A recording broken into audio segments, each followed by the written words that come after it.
Pois não? Não me lembro dessa convicção toda do parlamento discutindo foro privilegiado quando o opositor era o adversário, né? Quando vocês estavam vendo o julgamento dos adversários, na verdade. Primeiro ponto, não é verdade isso.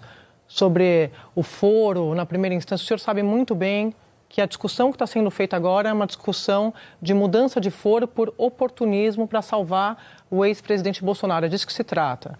Porque houve a mudança no Supremo em 2023. Cada hora muda cada hora os senhores defendem uma causa em causa própria. E dois, o senhor fala, o sistema quer tirar Bolsonaro da eleição. Isso também não é verdade.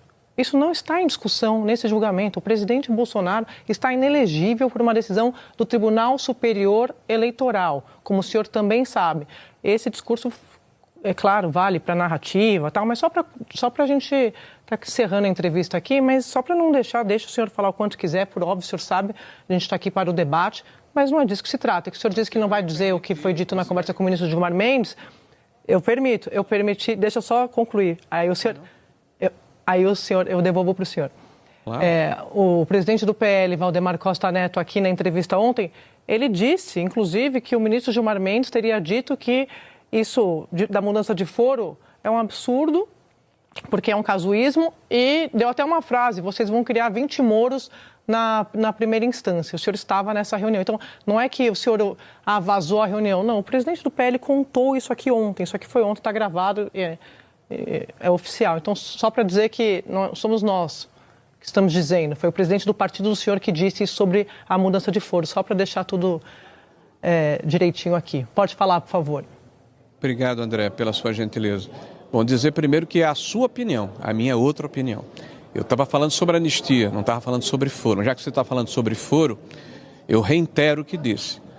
O foro foi mudado por conveniência do tribunal para permitir, isso é a minha opinião, para permitir justamente a retirada do presidente da República, que é a maior liderança de direito do país, do jogo eleitoral. Isso é a minha opinião. Você tem a sua, eu tenho a minha.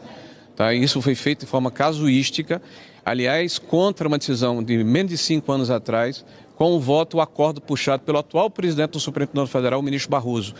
E essa situação só se concretizou agora em abril de 25.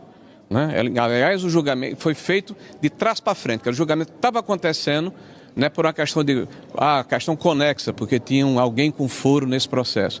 Para justificar o processo, só conseguiram terminar em 25. Então, na verdade, o presidente estava sendo julgado de forma irregular. Agora que eles conseguiram normalizar o processo.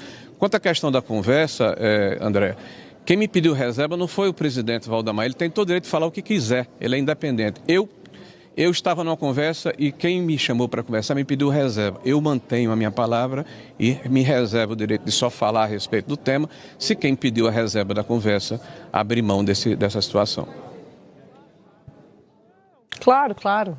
É a opinião do senhor, claro, mas uma coisa é a opinião, outra coisa são os fatos, né? O senhor falou antes de julgamento em primeira instância, só por isso que eu falei que... É a sua opinião. Essa é a opinião do senhor, está tudo certo. Ok. Então não diga essa é a opinião do senhor, está tudo certo, senador. Não mas porque houve a mudança do foro privilegiado, o senhor sabe muito bem disso, o senhor acompanha eu não sei muito ali bem, no Supremo em 2023. Esse é um vício de quem está entrevistando. A gente pode resgatar. Está falando e já está colocando qual é a minha opinião. A minha opinião é outra, diferente da sua. Eu não sei muito bem, não. O que eu sei muito bem foi o que eu disse. E o que eu disse eu assumo. Eu estou falando o que eu estou assumindo aqui, publicamente. E o que a senhora fala, a senhora assume também. A senhora não pode botar a palavra na minha boca, por favor. Eu não sei muito bem, não. O que eu sei muito bem eu disse à senhora. O senhor terminou? Acabou? Claro, a resposta? Claro. Obrigado. Então tá bom. Muito obrigada, senador, Obrigado pela presença também. aqui. A gente está sempre à disposição. Um abraço, até a próxima. Obrigado. Boa sorte. A gente vai fazer um intervalinho, daqui a pouco a gente volta.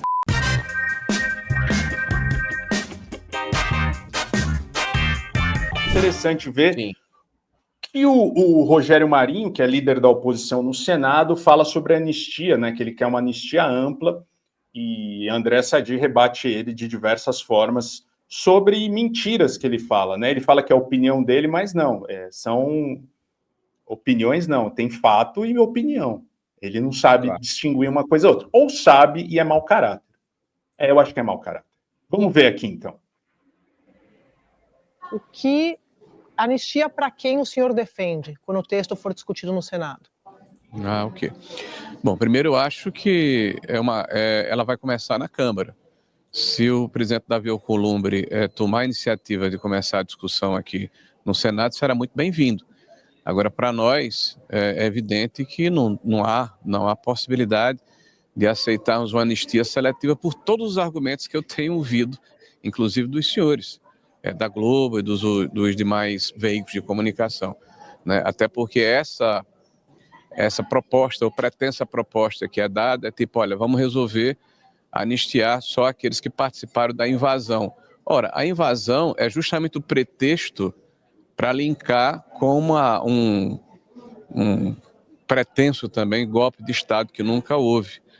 E as pessoas dizem, mas pode ser declarado inconstitucional porque não se anistia quem pratica golpe de Estado. Olha, como é que você vai anistiar, 1.500 pessoas e não anistia 3 ou 4 pelo mesmo motivo? Para mim é muito esquisito, né, que nós estejamos hoje com um debate interditado, não é pela pressão de opinião pública ou de parlamentares ou de agentes políticos, é de um outro poder que tutela, intervém e interdita o debate nessa casa.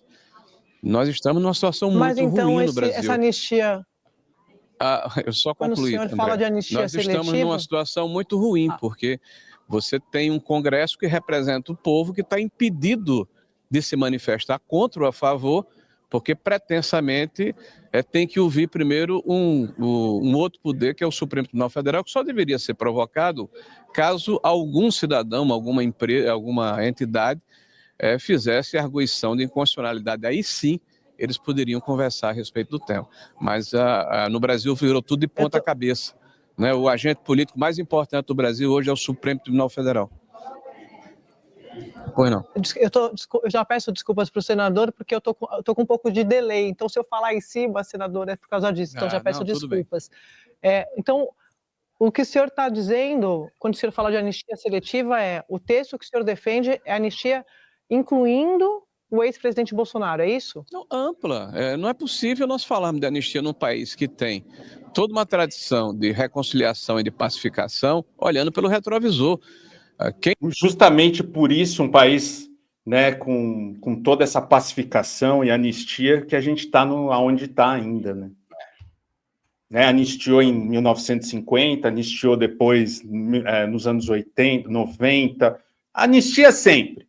Milico é sempre anistiado aqui nesse país. E de novo a gente vai anistiar. A gente não aprende nada, cara. Se não tivesse anistiado na década de 50, não tinha 64. É sempre assim, cara. E nós ouvimos falar contra, de uma maneira muito incisiva, contra a possibilidade de anistia, aliás, entoando palavras de ordem, se posicionando publicamente contrário, é o presidente Lula e os seus acólitos. E são justamente eles que foram beneficiários de anistia. E veja, alegam, porque o presidente Bolsonaro foi o idealizador do processo.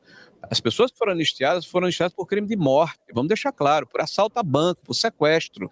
E naquela oportunidade, para se reconciliar o país, não se fez uma gradação. Olha, só vamos anistiar quem falou mal do governo, ou quem estava numa passeata, ou quem eventualmente escreveu um livro proibido. Porque hoje no Brasil existe, infelizmente, está banalizado, o crime de opinião.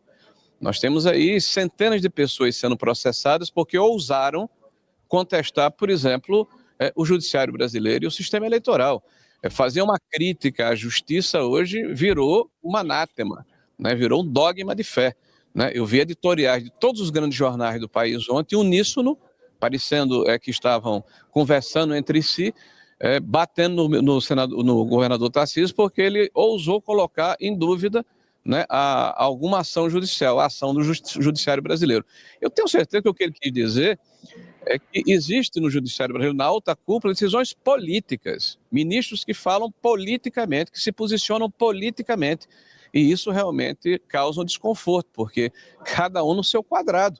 A separação dos poderes é a base da democracia liberal, né? Cabe ao legislativo, que representa o povo brasileiro, tomar determinadas decisões, inclusive a sua prerrogativa de decidir pela anistia. Cabe ao judiciário, se for provocado, no momento em que for provocado, nos autos do processo, decidir se há ou não constitucionalidade em relação a essa situação e não tutelar o poder e, de uma maneira transversa ou incisiva, impedir que o debate aconteça aqui no parlamento. Isso faz muito mal à democracia. Pois é, você viu André Sadi aí batendo sem dó no Rogério Marinho, né? Mas a gente vai ver aqui, a gente tem esse trecho ainda que você vai assistir. Eu achei que a Globo ia mostrar tudo. Pô, eu sou muito inocente, né? Achando que a Globo ia mostrar tudo. Não mostrou. Tem aqui um trecho em que ele é questionado pelo André Sadi, né? Vamos ver aqui. Vou botar a palavra na minha boca, por favor. Eu não sei muito bem, não. O que eu sei muito bem, eu disse a senhora. O senhor terminou? Acabou? Claro, claro. Obrigado. Então tá bom. Muito obrigada, senador, pela presença também. aqui. A gente está sempre à disposição. Um abraço, até a próxima. Obrigado. Boa sorte. A gente vai fazer Boa sorte. Vou botar a palavra na minha boca, por favor. Eu não sei muito bem, não. O que eu sei muito bem, eu disse a senhora. O senhor terminou? Acabou? Claro. Obrigado. Então tá bom. Muito obrigada, senador, pela Obrigado presença aqui. também. A gente está sempre à disposição. Um abraço, até a próxima. Obrigado. Boa sorte. A gente vai fazer um intervalinho, daqui a pouco a gente volta. Aqui no estúdio. Ô Bezi, sabe o que é pior? É que, tirando o pessoal do Rio Grande do Norte, infelizmente, o pessoal do Rio Grande do Norte sabe quem é Rogério Marinho, mas o Rogério Marinho é desconhecido de toda a extrema-direita pelo resto do Brasil. As pessoas não sabem direito quem é esse cara, não. Mas aí é aquilo, né? Qualquer idiota que passa na frente dos diretórios de partidos de direita e topam virar cabo eleitoral e advogado pro bono do Bolsonaro na Câmara, acaba se transformando num herói. Eu lembro quando o Valdemar chamou o Rogério Marinho de Paulo Marinho, você lembra disso? Sim. O Valdemar chamou o Rogério Marinho de Paulo Marinho, então nem ele sabe, tá? Paulo Marinho, que inclusive foi namorado de Maitê Proença, meu amigo. Sabia dessa também? Não sabia. Paulo Marinho, pai de André Marinho, foi namorado de Maitê Proença. Então, ainda corre o risco do Rogério Marinho ser parente de Roberto Marinho. A gente podia espalhar essa fake news, quem sabe ele não é reeleito lá no Rio Grande do Norte, né? Se você quer um dinheiro extra para complementar sua renda, sem que você se desloque de um local para o outro, apenas trabalhando em casa, segue essa recomendação. Você pode trabalhar aqui no Brasil e receber em dólar. E esse print aqui é de uma pessoa que topou tentar. E se você quiser entender como funciona, tem um link aqui na descrição deste vídeo. Não é nada de tigrinho ou coisas ilegais que esses influenciadores pífios e patéticos gostam de indicar para tirar dinheiro de você vendendo sonhos. É trabalho mesmo, honesto e que você e sua família vão ser gratos por você estar fazendo. Não precisa pagar nada para ver as aulas. É só clicar, assistir as 3 aulas que o Clayson vai liberar para você e tirar suas próprias conclusões. A informação é gratuita, o caminho tá ali. Depois que assistir, aí sim você decide se quer continuar ou não. Mas pelo menos entende a oportunidade. Então, entra no primeiro link da descrição e saia mais bem informado.